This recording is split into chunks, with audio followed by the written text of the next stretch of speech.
Let me introduce you to one Timmy Turner, age 10, a boy who lives a seemingly comfortable life within the constraints of suburbia. On a daily basis, he must contend with apathetic parents, an insensitive babysitter, and a somewhat dismayed teacher. Beholden to a imperfect life, he is gifted with two godlike beings who will grant his each and every wish. Sounds perfect, right? Wrong!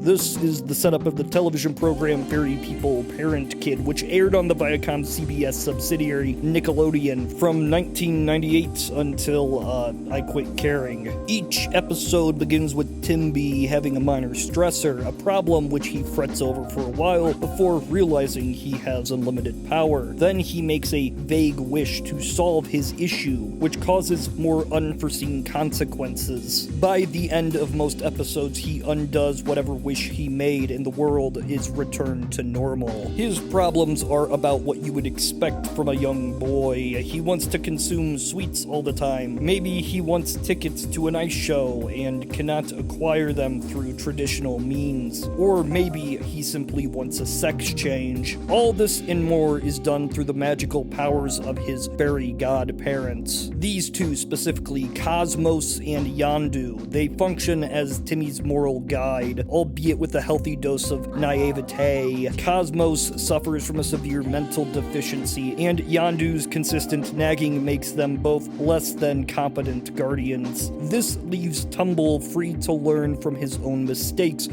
resulting from his short-sighted impulse wishes. However, his character is quite flawed, being what some would describe an arrogant dumbass. So, what is the source of this power he has access to? What really is this magic? In the past, it's been described as a third pillar standing aside the mathematical reasoning and observation of natural law that produces science, and faith-based beliefs that creates religion. Magic is something that differs by being inherently unexplainable, all-powerful with no regard for physical limitations. The rise of the belief in magic comes in tangent with the rise of civilizations. This word is derived from one of Proto-Indian European origin. The word was mech, meaning be able. Nowadays, magic is rarely anything more than a tool to be utilized in stories, to explore situations without the need to provide a link of context or reason. Yes, isolated to the realm of fiction for the most part. However, according to Juan Piguet, developmental psychologist, kids aged 2 to 7, they are somewhat incapable of realizing there is a world outside their mind, that there is other consciousnesses out there. This allows for the belief that they may have some magical influence on the outside world, that internal thoughts and emotions can manipulate reality. Keep in mind the mental capacity we're talking about here is frankly very limited. I mean, some intelligent apes exceed this in bounds and would thus be a better fit for this godlike power. But instead we get Bucktooth Pink Cat Titty Turner. Now he can't just wish for anything he wants to happen. Some limits are placed on what constitutes as fair game. This is outlined within the vaguely worded scripture, the rules. But even with these rules in place, it's all very exploitable. See, while you can't outright wish for the neighborhood bully to become dead, you are free to wish for any weapon or create a situation that would result in that scary stuff. As I said, you can't wish for money, but you can wish for unlimited goods and products that can be resold for profit, or simply increase share prices in owned stock. As you can see, any rule that exists can be bypassed with even a modicum of effort. And if that wasn't somehow enough, well, time travel is not restricted, so you could just go back in time before the rules were written and use magic to alter this book. Even worse, wishes can be granted that break the rules using this magic muffin or Norm Macdonald, and simply wishing for one of these items would be enough to gain infinite power. Use the Norm or the muffin to simply wish you could make as many wishes as you want, exempt from all rules. But see, if anybody finds out about your fairy godfathers, you lose them and all memories of them. The same goes when you become an adult. But as I've outlined, this is also incredibly easy to get around. Wish for the Norm, wish for the muffin. With this in mind, Tatiana Turner holds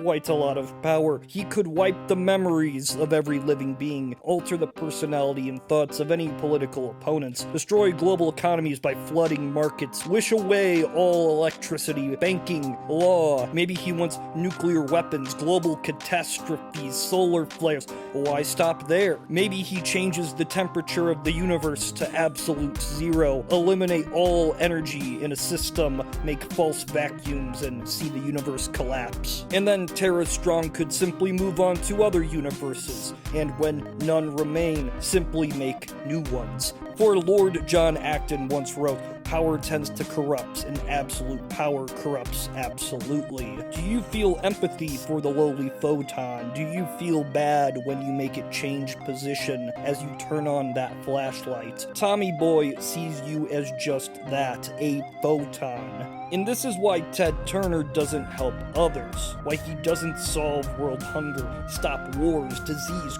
crime, because he doesn't care.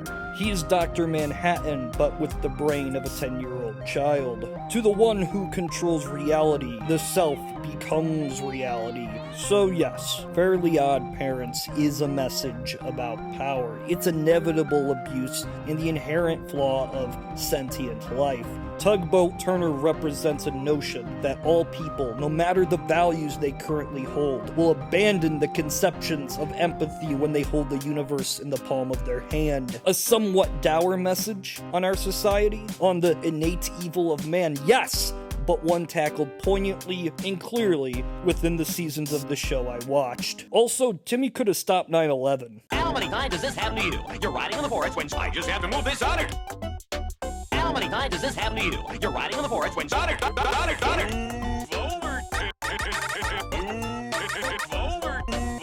Timmy. Sonic.